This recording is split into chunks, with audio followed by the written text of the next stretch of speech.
What's up mga Calisthenics? So today, tuturuan ko kayo ng workout para sa lower back.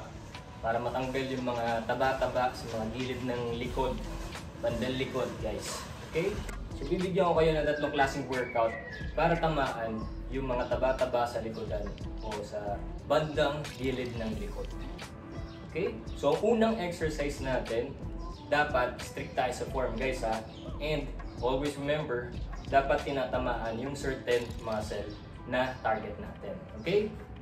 So, magsisimula tayo sa one arm dumbbell row. Kung walang dumbbell, pwede na rin itong plates. Okay? So, you have to bend like this. Then yung weight, papunta dito sa hips. Okay? Just like that. Breathe in, breathe out. Papunta sa gilid. Ayan. Okay? Hindi natin sa likod. Ganyan yung pagkaka-flex ng muscle.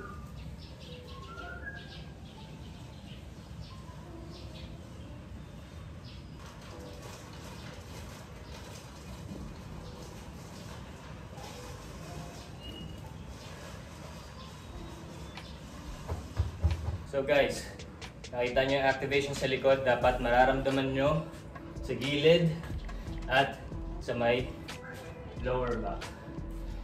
Okay, next workout is barbell row. So, strict tayo sa form, no guys? Ito yung gagawin natin sa row na to.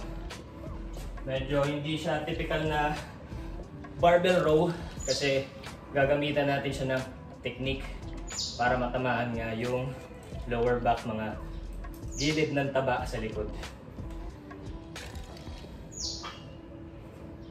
Okay. Shoulder length lang yung pagkakahawak. Okay? Shoulder length. Yan. Yan. Okay? Then, bibend tayo ng maayos. Medyo mas mababa kaysa sa kanina. Okay? Yan. Then, pagdating natin sa taas, chest out hanggang dito lang. Boom. Kailangan mag-chest out para ma-activate yung lower back. Okay?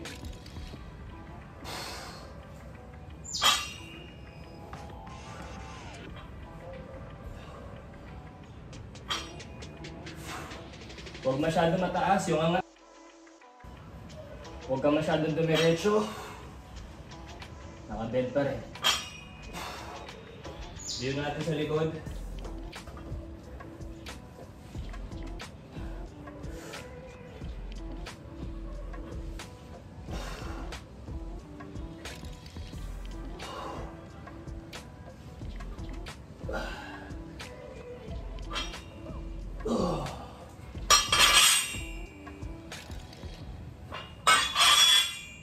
So yun no guys, kita nyo kung paano na-activate yung targeted muscle natin para mawala yung mga taba-taba sa lower back sa may bandang gilid ng likod.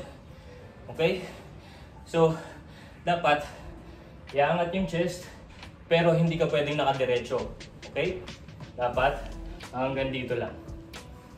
Chest out. Chest out. Ganyan lang. Para ma-activate yung target natin na muscle. Now, last workout. Okay. Dumbbell rows din siya. Pero, variation. Mainly, targeting yung lower back. Saka, yung taba sa gilid ng likod. So, ganito guys ha. Medyo mabigat to.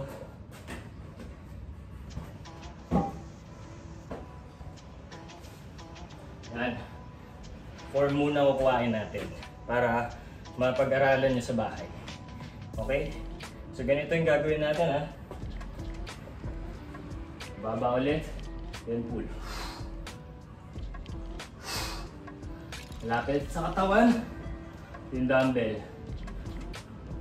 Doon ulit sa may hips, papunta.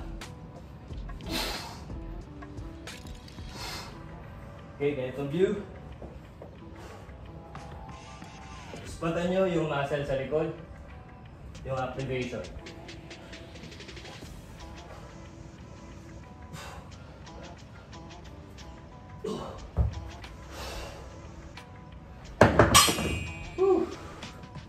Alright guys, so yun no, nakita nyo, magaan lang yung weight, pero sa pull, yung targeted muscles natin.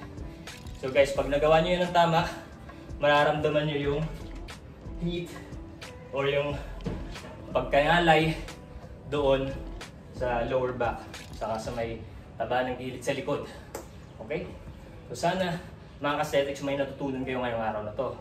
So sa mga hindi pa nakapag-subscribe, please do subscribe and hit that notification bell button para updated ka ASAP sa lahat ng content upload.